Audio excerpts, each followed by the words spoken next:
Chris, did you see Rick Caruso, who was running against her? Mm-hmm. What he did, how he brought in tanker trucks of water to protect the Palisades Mall. Yep. He paid his own money and had his own people come in to do that. Yeah, that's dedication. That's someone who loves the city. I think that what I was trying to, look, we had a confluence of events that was the worst case scenario all the way around. The problem is we're not planning. We should be always planning for the worst case scenario. We should not assume the worst case scenario is not going to happen. Yeah. And I think that this confluence of events, and I've tried to explain this to people, we had two naturally occurring things. Like normally we're in the rainy season here in LA. It rains usually from November, December to February. And we also have the Santa Ana winds at those times. Those are hot winds that blowing off the desert. Well, this year we had two things. We had the biggest rains we'd ever had in years last year. So we had explosive growth all over the place. And then it all dries up in our hottest summer ever. So any vegetation anywhere in the city has become an accelerant. And then coupled with the fact that we have had no rain in 8 months. And then we get hit with 100-mile-an-hour winds. And it was, there's a photograph, it's a satellite photograph, I think, of everything that was burning at one time. There's not enough water in the world. There's not enough fire retardants. There's nothing you can do when you have 100-mile-an-hour winds fueling a fire across a gigantic landscape. Yeah. And we should have planned for it. Well, we do have an update. Breaking news here. I'm going to just play this video. I think it speaks for itself. So let's go. Sir, could you explain the water reservoir situation, why that was emptied? Okay, first off, I am a they, so please refer to me correctly. But yes, we're well aware of the water reservoir situation.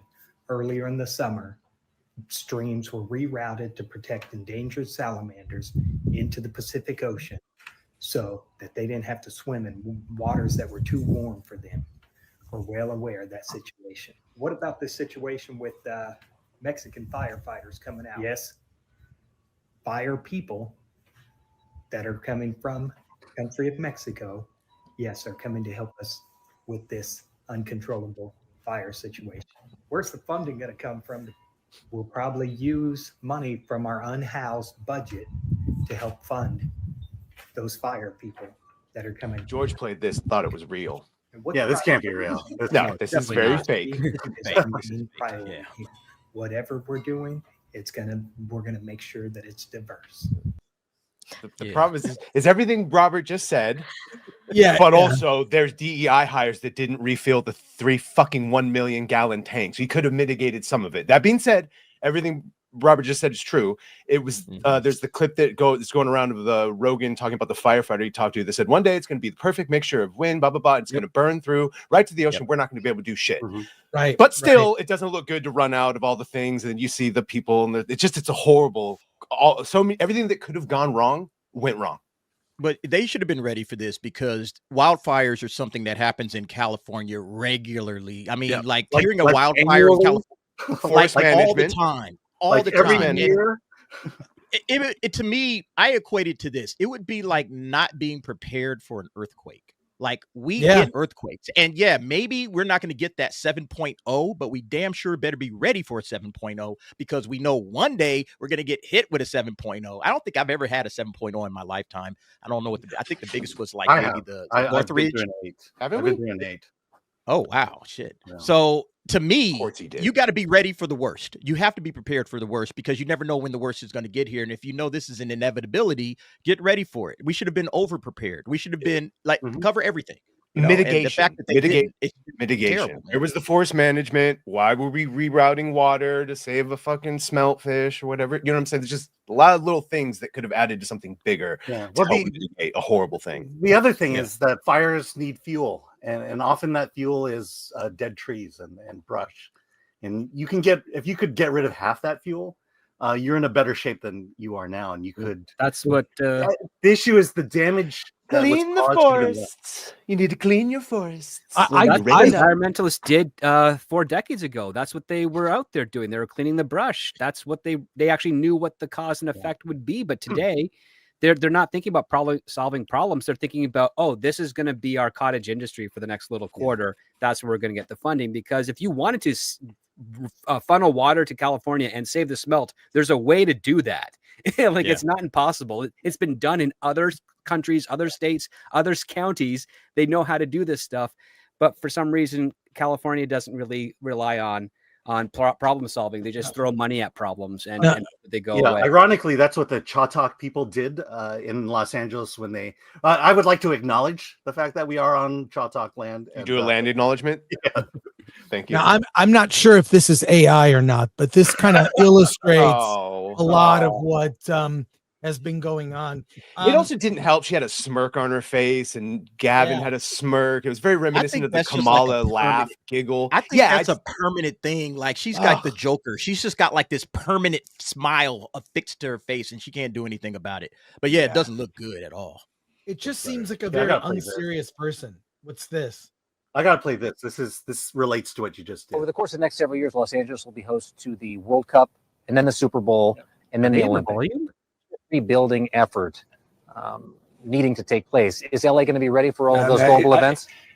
My humble position, and it's not just being naively optimistic. That only reinforces the imperative moving quickly, doing in the spirit of collaboration and cooperation. President of the United States, Donald Trump, to his credit, hand movements helpful in getting the Olympics to the United States of America to get it down here in LA. We thank him for that.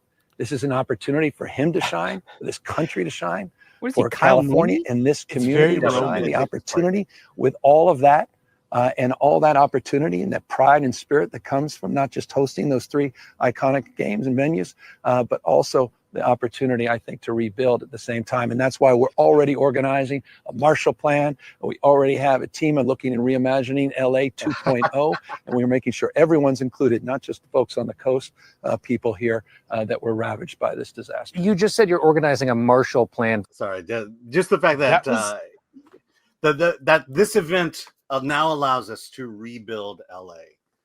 So he's talking about redevelopment, which means deposing people that or displacing people that lived in that area anyway and depriving them of the value of the land that they purchased. The way he was moving his hands is how ancient people used to use their hands, because you couldn't fucking hear them when they were on the stage. So they would use these series of hand movements that like meant something. That's what he was really acting out that scene. Yeah. Now there's a clear path to Pepperdine where you can have many events, swimming events for the Olympics. And there you go.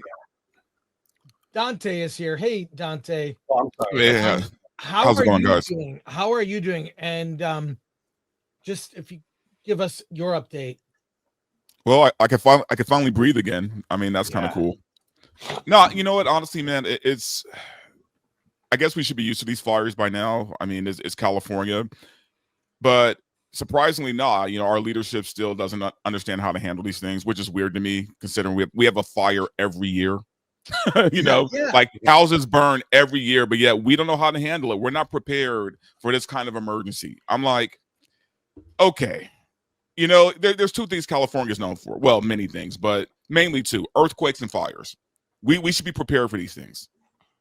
Yeah, it was. We should be the experts on both. We should be On the both. experts on Like, fighting fires across the world. Everybody should be coming to us to figure out, hey, how do we fight fires and forest fires and all that? Because you guys seem to get them a lot. You probably have all the details and the data and the insight and the expertise on how to fight these things. Yeah, that's what everybody should be doing. And it's just ridiculous that we're dropping the ball all the time when it comes to the Mexican firefighters. Yeah, we got to go get firefighters jet from other places. It's ridiculous, man. Thank you, by the way.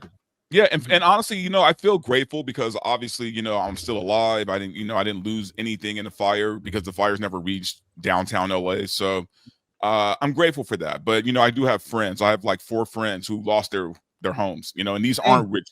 These aren't rich people, right? These aren't the wealthy people. These are people who are just regular people who live in the city of Altadena, which, if you guys know, Altadena is almost like the hood of Pasadena. Okay, it's not. You know what I'm talking about. I did a story about that on my channel because there were families that were redlined back in the day, and they, you know, there was one woman, I heard her on Larry Mantle on Air Talk, a woman whose family was the first family to have a black family to have a house on the other side of Lake the red line, because Lake was redlined and they had that house built in 85. Now, you know, and so many, Chris, in Altadena, you go up above Pasadena in the hills. We lived there for 7 years, and there was all of these mom and pop businesses there. And, to be clear, all of those people were very hardworking, and the first responders there have been doing an incredible job fighting this fire. I mean, I want to make sure that people know that our first responders those people are exhausted, and no one plans for an urban fire of this magnitude. We don't even have an infrastructure to support fighting an urban fire of this magnitude, as much as they want to say that there is. And especially like where I live here, one of the real problems too is that we still have power lines that are above ground. Mm-hmm. And like we had a crash. A woman crashed into one of the support poles right down the street. Where I live is in it's in what's called the red flag zone. And we had a big fire here last September that burns up toward Lake Arrowhead. And it's really treacherous, but a lot of the problems that we have here are our old infrastructure.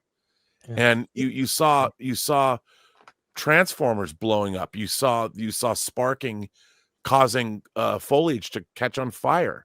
All of that stuff here should be all underground.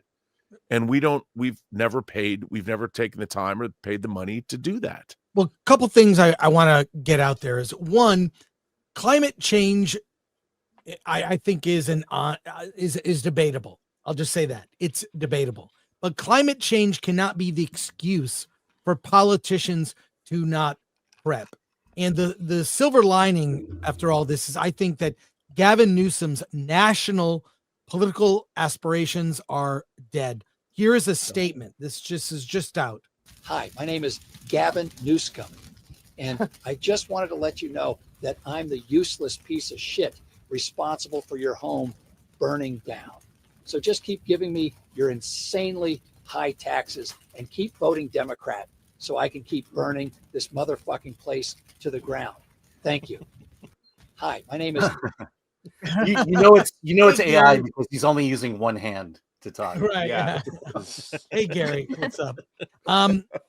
No, so that's maybe a good thing, because I have seen, and I know you have, Rob, as well. You moved to LA around the same time I did, late 80s. Yeah, I moved in 88. I was here 89. 89. I was here and discovered Comic-Con, and that's where you and I met in the 90s. And in any case, I love this city. I've seen it get better. I saw the metro get built, and I love taking the metro. Me too. And you've also seen the riots. You've seen the Northridge quake when the 10s freeway fell down to Fairfax. Yeah, it's I've seen good times and bad. The Northridge quake was crazy. That was brutal. I was in middle of LA. I lived off Melrose at the time. So I've seen good times and bad. I love the people of LA. I actually, you know what? I'll even say I love the diversity in terms of food and culture. Koreatown, you go to so many different places in LA, Alvaro Street. Like, there's so much great culture here, right? But everywhere. You can find every nationality, every cuisine from around the planet in Los Angeles. And if you're a cinema fan, it's incredible. I'm a member of the Academy Museum. I love it. Free screenings and preserving film history. I love all these things. The thing is, I think we all love LA. I think we all just hate what LA's become, man. I mean, let's be real here. No, you're right. Gavin Newsom has destroyed California. Destroyed it. Like, I'm not even being hyperbolic here. He's destroyed this fucking, I'm sorry. He's destroyed this state. You know what I mean? We have never been in worse shape than since Gavin Newsom's been in charge. Right? And people need to say it. They need to say it out loud. And he needs to lose his job. He needs to resign, man. Him, Karen Bass, all of them just need to go. And it's not about politics. It's about the fact that, hey, if you're bad at your job, you shouldn't have your job anymore.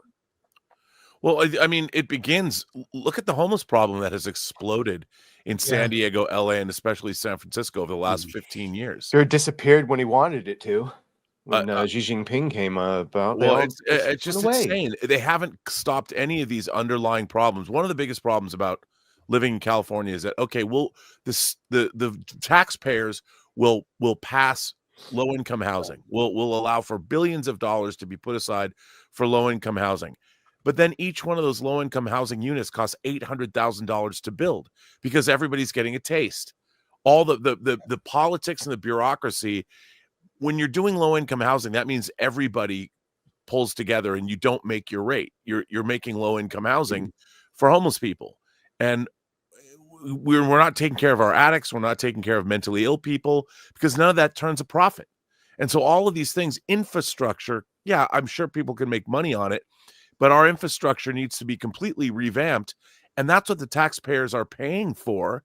And things don't happen. They don't, it takes 10 years to have an environmental impact statement. That is, but you know where the money is going? It's going to these nonprofits, these quote unquote nonprofits that are supposed to be taking care of these matters. And all of these nonprofit agencies, they're getting all the money, but they're not doing anything. And that's the big scam in all of this. They're not doing anything, but yet our tax money and our tax dollars are going to put it into the pockets of these nonprofit assholes who don't do shit. I have homeless people all over it, up and down the streets of Carson that were never here before. They all landed here during the pandemic. Mm-hmm. And they we're just going to put them here temporarily in these hotels, and then we'll move them out afterwards, and they'll find places, this, that, and the third. They're not moving these people out. Now we have homeless encampments where we didn't have them before. They're just spreading the homeless people around. That's all they're doing. And they're everywhere. They're everywhere. They're everywhere. And but yet, where's the billions upon billions upon billions? Like, what have you been putting this money towards? Nothing. But into the pockets of these nonprofits. That's the scam. And Gavin Newsom and all of these California Democrats, they're the ones that they're behind all of it. All right. So yeah, absolutely. Every last one of them needs to be fired, and they honestly need to be investigated. We need to bring back mental institutions. And by that, I mean for all the schizos. Another Newsom keeps popping up. Palisades are burning bright, organ trucks nowhere inside, budget cuts, hydrants find no water in supply. Hearst fire, Kenneth fire, Eaton fire, please retire, climate change, Trump's deranged, the LA fires are not contained. Burn, baby, burn! Karen Bass is on the scene, rejecting almost everything. Smelt fish, droughts and wind. This is all Trump's fault again. Transgenders fighting fires. DEI, that's not satire. Forest dry, flames are high. California, say goodbye. I didn't start the fire. Jesus. No, I didn't light it and refused to fight it. I didn't start the fire. That's misinformation. Get an education. All right. One thing for sure, the internet never fails. That might be fake. That might be fake. I can't tell. This is why Justine hates AI. Look, I gotta. She hates it for the wrong reasons. Yeah. I mean, this is a good use of AI. I didn't know where things were going. I was down. I was at my aunt's place. Stayed with my aunt and cousin this weekend in Orange County. It was very quiet. It was very quiet and calm. But look, this will not get better until somehow people wake up and vote differently. And I'm not even, look, I'm not going to sit here and tell you I'm a right-wing Republican forever. I'm not. I'm very independent, voting both sides. I look at policy, not personality. But I can tell you, Newsom has been the worst governor since I've been here. And and Bass, I knew she was terrible. I'm a nerd sometime when it comes to politics. Try to keep it out of the show, but it leaks in. I watched the debate between Karen Bass and Rick Caruso and other candidates. She was terrible. She gave terrible answers. Rick Caruso, a pragmatist, common sense business person, knew what he was talking about. Bass, I just looked at, she just wasn't qualified. And I couldn't believe she got elected. And it was another one of those, like, it looked like he was going to win. And the next morning, miraculously, ballot showed up. Yeah. Weird, right? Weird. And even the rules, California may never change. When I went to vote in the recent election, I said, "You want to see my ID?" No, they really didn't even want to see it. They were, and I said, "I don't get to like give you my ID." They just gave me a thing and I voted. It felt weird. So all I'm saying is nothing will change unless people wake up. It's sad that it comes to this. And 3 years from now, 3 years in 2028, Olympics are here. Will we be ready? And how are the people who lost their homes, your friends, Dante, my friends, all of our friends, how are they going to recover? We haven't even talked about the fact that the insurance companies are basically bailing out on these people and not giving them their claims. So it's all messed up, and it's all, again, you have to start at the top, man. Gavin Newsom is the reason why these insurance companies left California, and now, you know, if my friends are going to get any money for their houses, I guess they have to take legal action, but they don't have the money for that because they have to house their families in a new place. So I mean, it's kind of messed up all around. Yeah. Not only that, I mean, the Palisades, people don't, if you don't know the geography in LA, the Palisades was one of the best places in Los Angeles. The drive from, if you get off at Sunset Boulevard on the 405 and you drive down to the ocean, you go onto PCH and you hang a right and go into Malibu. I mean, when people think Southern California, it defined Southern California and all that beachfront. When I first lived here, I lived in West LA, and I spent a lot of time at the beach, various beaches, and love the community down there. And some of the people that lived in the houses in the Palisades, those houses were 70, 80, 100 years old, and they were multi-generational because family members would hand those. I know because my uncle's house was there, and I mean, he passed away in 2008, but that he raised 4 kids there, and it was a multi-generational place. And when you buy a house in LA, your property taxes get locked in at what you paid for when you bought your house.